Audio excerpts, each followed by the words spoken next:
श्री स्वामी समर्थ. सुखी जीवनासाठी नक्की करून पहा हे उपाय. 1. घरामध्ये नकारात्मक शक्ती प्रवेश करू नये म्हणून मुख्य दरवाजाजवळ तुळस असणे आवश्यक आहे. 2. दरवाजाच्या चौकटीवर आतून बाहेरून विघ्नहर्त्याची म्हणजेच गणपतीचे टाईल्स लावणे आवश्यक आहे. 3. घराच्या प्रत्येक रूममध्ये खडे मिठाचा बाऊल ठेवणे. आठवड्यातून एकदा खडे मिठाच्या पाण्याने फरशी पुसणे. यामुळे घरामध्ये सुख समृद्धी राहते. 4. मुलांची शैक्षणिक प्रगती चांगली होण्यासाठी त्यांना पूर्वेला डोके आणि पश्चिमेला पाय करून झोपवावे. 5. मुलांच्या उत्तम शैक्षणिक प्रगतीसाठी पूर्वेला किंवा ईशान्येला तोंड करून अभ्यासाला बसवावे. 6. लहान मुलांना घराच्या नैऋत्य दिशेमध्ये झोपवू नये. त्यामुळे त्यांची शैक्षणिक प्रगतीत अडथळे येऊ शकतात. 7. घरामध्ये पैसा, संपत्ती, ऐश्वर्य टिकून राहण्यासाठी घराच्या नैऋत्य दिशेमध्ये तिजोरी किंवा पैशाचे कपाट ठेवावे. 8.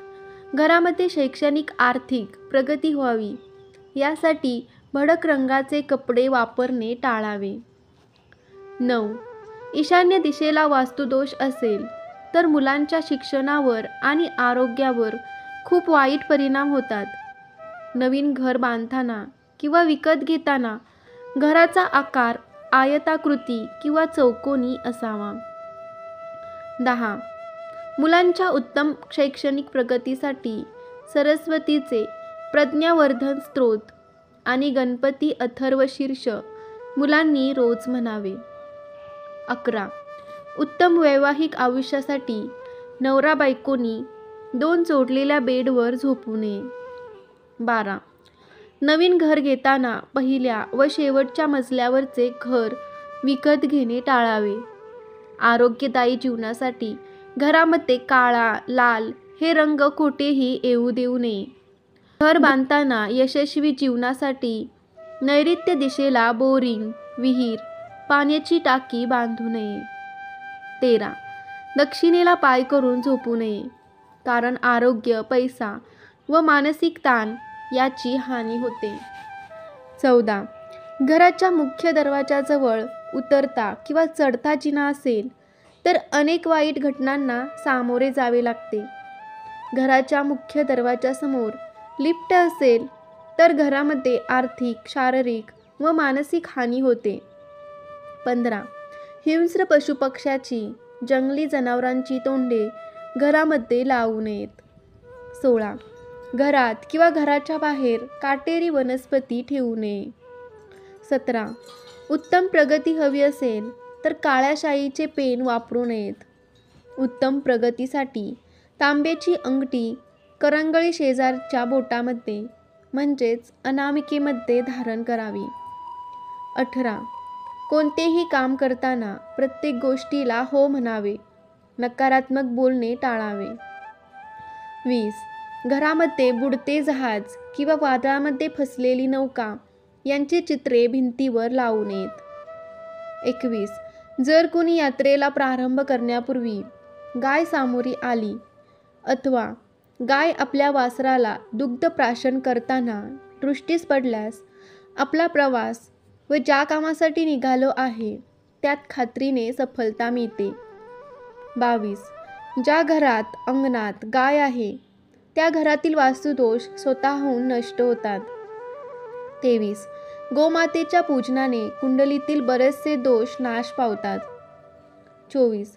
ज्यांच्या कुंडलीमध्ये पितृदोष आहे अशांनी आपल्या जीवनातील संघर्ष व असफलता कमी होण्यासाठी गोमातेला, गायीला दररोज चपाती, भाकरी, गूळ, हिरवा चारा यापैकी जमेल ते खाऊ घालावे. दररोज न जमल्यास किमान अमावस्येला गायीला घास, गोग्रास दिल्यास पितृदोषाची तीव्रता नक्कीच कमी होण्यास सहाय्यक ठरते. 25. ज्यांच्या पत्रिकेमध्ये गुरुग्रह नीच म्हणजे मकर या राशीत असल्यास त्या लोकांनी गायीचे जे पाठीवरील कुबड वशिंड असते ते शिवलिंग स्वरूप असून त्यात देवगुरु बृहस्पती गुरु निवास मानला गेला आहे. या दोष निवारणार्थ लौकिक अर्थाने गुरुबळ कमी असणे, गाईला गूळ, चणे व गव्हाची चपाती यांचा घास भरून त्या कुबडाचे वशिंडाचे दर्शन घ्यावे, गुरुबळ वाढेल. 26. गोमातेच्या अंगामध्ये 33 कोटी देवतांचा निवास मानला गेला आहे. तिच्या हर एक अंगात एक एक देवतेचे निवासस्थान मानले गेले आहे. गोमातेच्या डोळ्यांमध्ये प्रकाश स्वरूप भगवान सूर्यदेव तसेच ज्योत्स्ना स्वरूप चंद्रदेव यांचे अनुष्ठान मानले गेले आहे.